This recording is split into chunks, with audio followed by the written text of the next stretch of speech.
everyone, and welcome to the first tutorial for Wellingborough Theatre Group. Today we're going to be looking at how to start your own Amdram group. For those of you who haven't seen any videos, I'm Rosie and I'm the chairman / founder of Wellingborough Theatre Group. In these videos, this is going to be the first of a mini series, and how it's going to work is in step-by-step form. I've done the steps in the order that may be the suggested order of how you should do things.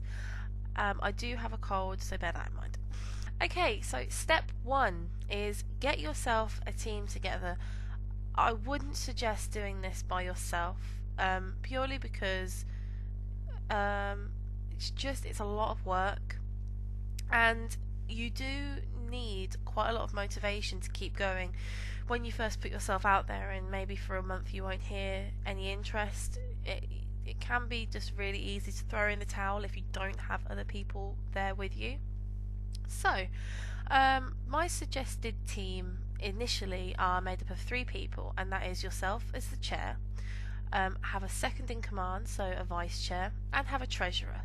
Now the chair and the vice chair deal with the running, the logistics of it, so bank accounts, emails, all that kind of thing, and the day-to-day running of the group. Your treasurer, for those of you who don't know, would just deal with mainly the money side, so they deal with memberships, taking in the money, managing the bank account, managing purchases, working out the budget per performance or per year, however you want to work that out, and also they will generally set up how the money should work.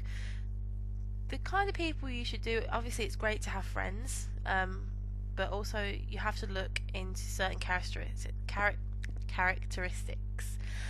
Your chairman, obviously as yourself, needs to be a people person. They have to be able to be the front of your group. They have to be able to be diplomatic and be the middleman, so they have to be very unbiased. That's just my general opinion. Vice chair literally just needs to be, if you have a friend that's like always offering to help, or I can do that, or if you need anything call me, they generally make very good vice chairs. You literally want someone, if you're sitting there being flustered and you say I need some help, they'll go yeah, that's great. Not somebody who's like, but that's not my job. So that's generally what you should do, a very helpful person. And your treasurer, as always, should be somebody who is one of those people that knows where their money is all the time, has really good budget plans, and also a very good bargain hunter and haggler. You know, you need a treasurer when you're going to shop for costumes. If someone goes, well, I'll give you it for £10, and they go, could you do it for 8? Those pounds will make the difference. They really will. So that's my initial team. As you expand, you can have other members such as member ambassadors, which is something you'll get to meet our member ambassador. They literally collect opinions from the group to present to you at your meetings, any problems or things. It's just a lot easier than having everybody come to your meetings. So have a member ambassador, that's always quite good. And creative directors and PR. Creative directors are lovely and brilliant to have. We are lucky to have our lovely creative director, Becca, who's absolutely wonderful. And literally, whereas your directors or chairmans would manage the bank accounts, but the paperwork, the rehearsals, everything, the creative directors would manage things like the YouTube, the blogs, all of that kind of thing. Anything kind of creative, obviously, is where your creative director comes in, and she is brilliant. You want them to be a really enthusiastic, arty, just someone that generally thinks, oh, but this could be brilliant, and is able to roll with it. So that's step 1. So number 2 is you've got your team together and you're all sitting down and have your first board meeting. Minutes should be taken at these. I generally would suggest having them every 3 months, and these are brilliant meetings. Do take minutes and make sure everybody signs it, and make sure everyone, if anything is agreed, make sure that you get signatures, because not that there will be arguments, but it's very easy a year on to say, well, did we agree that? And you can go, well, yes, we did. So the second thing you want to do is have your meeting, and in that meeting you should decide on your group identity and name. And also it kind of needs to reflect your group. Like, we are Wellingborough Theatre Group because we don't just do plays, we do musicals, we do YouTube videos, so we generally are involved in every aspect of theatre. If you put on comedy plays, you could be London's comedy players, that kind of thing. And generally you're either called groups, players, society, that kind of thing. So you want to work out what kind of thing you are. And also in your group identity, you will work out how many shows you're going to do a year, what kind of shows you're going to do a year. Are you going to have a month set aside for fundraising, which is what we have. We have something called Buzz Month, which is where we do lots and lots of lovely different things to raise money for the group, and also a chosen charity, so we're giving back. The third step is you then have, this will also take place in your meeting, but you have to decide and work out your general running of the group. So these things will include getting a bank account, which can be just a simple joint account with your treasurer and your chair. Group contacts, so things like, are you going to have a separate SIM card with a separate phone number for bookings for the group itself, or are you going to have group emails? The group email thing is a really good idea, because you can set up, you can go to Hotmail, and it's really easy, and you just have things like your name dot the name of your group at hotmail.com, and it looks really, really professional. Other things you want to get are folders, cash tins. You'll need lots of plastic folders and things like that.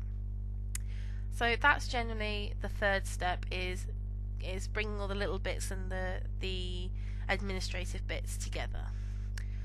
So step number 4 is you've got your team, you've got your name, you've got all your folders ready and waiting to go, you've got some posters hopefully. So the next thing is literally to promote yourselves. Now, Facebook is a godsend. We have a Facebook page, which is for the public, and we also have a Facebook group which you can have members join, and you can have events within those groups. So we have our rehearsal schedules on there, we have any last minute changes on there, you can post documents, links. It's a really great hub of knowledge, Facebook, unless it broke down like it did the other week, and I was posting things and I didn't realise that anybody could see them. So make sure, if Facebook is your number one, that you have people's email addresses and phone numbers. As well as that, you should get together and have get a nice group website. Now, there are loads of free websites. I'll put a link down below, because we use a company called Webs, and they are really good. You can add pages, you've got a contact page, you can do a lot of stuff, and they have so many lovely templates that you can use for free.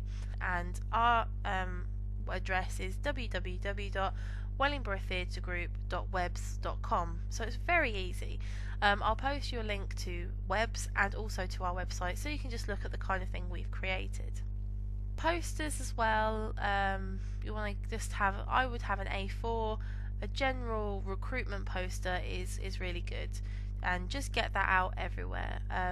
Church halls, sixth forms, depending on where your age range is. I mean, sixth forms are brilliant. Bus stops, all of that things. Make sure you get permission before you put any posters up in community areas. Generally your county council will be very, very helpful and will welcome posters, but you do have to ask permission. Okay, so step 5 is it's the last stage. You should have everything together, you've put yourself out there, and you've probably got hopefully a few people interested.